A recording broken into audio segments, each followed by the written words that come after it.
যদি জানতেন যে শুধুমাত্র আপনার বিশ্বাসই আপনার শরীর ও মনের পরিবর্তন ঘটাতে পারে, তাহলে কি বিশ্বাস করতেন? ধরুন, একজন মানুষকে একটি সাধারণ চিনি দিয়ে তৈরি ট্যাবলেট দেওয়া হলো। তাকে বলা হলো এটি একটি শক্তিশালী ঔষধ।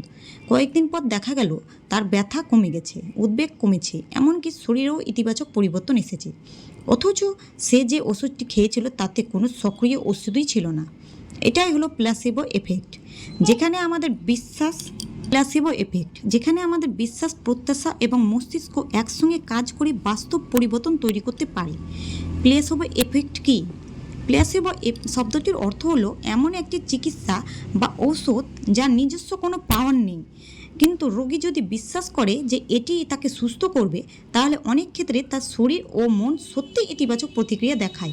এটি কোনো জাদু নয়, এটি আমাদের মস্তিষ্কের জটিল কার্যপ্রণালীর একটি বাস্তব উদাহরণ। বিশ্বাস কেন এত শক্তিশালী? যখন আপনি বিশ্বাস করেন যে আপনি সুস্থ হয়ে উঠবেন, তখন আপনার মস্তিষ্ক বিভিন্ন রাসায়নিক পদার্থ যেমন এন্ডোরফিন, ডোপামিন নিঃসরণ করতে পারে। এগুলি ব্যথা কমাতে, মন ভালো করতে এবং শরীরকে ইতিবাচকভাবে প্রতিক্রিয়া জানাতে সাহায্য করে। অর্থাৎ শুধু চিন্তা নয়, বিশ্বাসের কারণেও শরীরে বাস্তব পরিবর্তন ঘটে। ধরুন, একজন রোগীর মাথা ব্যথা রয়েছে, তাকে একটি প্লেসিবো ট্যাবলেট অর্থাৎ চিনির তৈরি ট্যাবলেট দেওয়া হলো এবং বলা হলো এটি খুব কার্যকর। কিন্তু কিছুক্ষণ পরে তার মাথা ব্যথা অনেকটাই কমে গেল। কেন?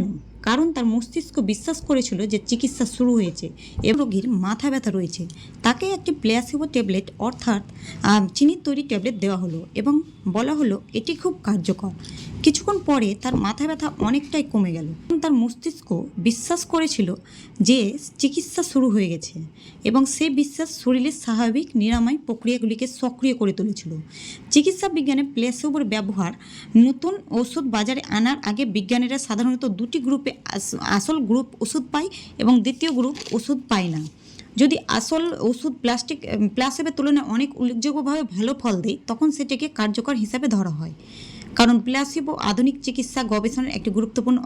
প্লেসিবো ব্যথা, উদ্বেগ, স্ট্রেস, ঘুমের সমস্যা এবং কিছু মানসিক উপসর্গে ইতিবাচক প্রভাব ফেলতে পারে। তাই কখনো চিকিৎসকের পরামর্শ ছাড়া আসল চিকিৎসা বন্ধ করা উচিত নয়। এর বিপরীতে রয়েছে নেসিবো এফেক্ট। প্লেসিবোর বিপরীত হলো নেসিবো এফেক্ট। যদি আপনারা সবসময় ভাবেন আমি অসুস্থ হয়ে যাব এবং এই ওষুধ নিশ্চয়ই আমার সমস্যা করবে, তাহলে সেই নেতিবাচক প্রত্যাশা শরীরের নেতিবাচক প্রভাব কিন্তু ফেলবে। অর্থাৎ যেমন ইতিবাচক বিশ্বাস উপকার করতে পারে, তেমনই অপরদিকে নেতিবাচক বিশ্বাসও ক্ষতি করতে পারে। জীবনে প্লেসিবোর এফেক্টের ব্যবহার। প্রতিদিন ইতিবাচকভাবে নিজের সাথে কথা বলুন, নিজের লক্ষ্য কল্পনা করুন, ভালো অভ্যাস গড়ে তুলুন, ছোট ছোট সাফল্য উদযাপন করুন, নিজের ওপর বিশ্বাস রাখুন। এই কাজগুলো জাদু নয়, কিন্তু এগুলি আপনার মনকে আরও শক্তিশালী করে এবং কাজ করার আত্মবিশ্বাস বাড়ায়। আপনার মস্তিষ্ক আপনার সবচেয়ে বড় শক্তিশালী সম্পদ। আপনি যদি নিজেকে ক্ষমতার ওপর বিশ্বাস রাখতে পারেন, তাহলে অনেক বাধা অতিক্রম করার মানসিক শক্তি তৈরি হয়। তবে মনে রাখবেন, ইতিবাচক চিন্তাগুলি গুরুত্বপূর্ণ হলেও বাস্তব পদক্ষেপ ছাড়া সাফল্য আসে না। বিশ্বাস আপনাকে শুধু শুরু করাতে পারে, বিশ্বাস কিন্তু ধারাবাহিক কাজই ফল এনে দেয়। প্লেসিবো এফেক্ট আমাদের শেখায় যে বিশ্বাসের শক্তি বাস্তব, কিন্তু কোনো অলৌকিক সমাধান নয়। এটি আমাদের মনে করিয়ে দেয় যে মন ও শরীরকে একে অপরের সঙ্গে গভীরভাবে যুক্ত। তাই আজ থেকে নিজের সীমাবদ্ধতার বদলে নিজের সম্ভাবনার দিকে বিশ্বাস রাখতে শুরু করুন। হয়তো আপনার সবচেয়ে বড় পরিবর্তনের শুরু আপনার নিজের মনের ভিতর থেকেই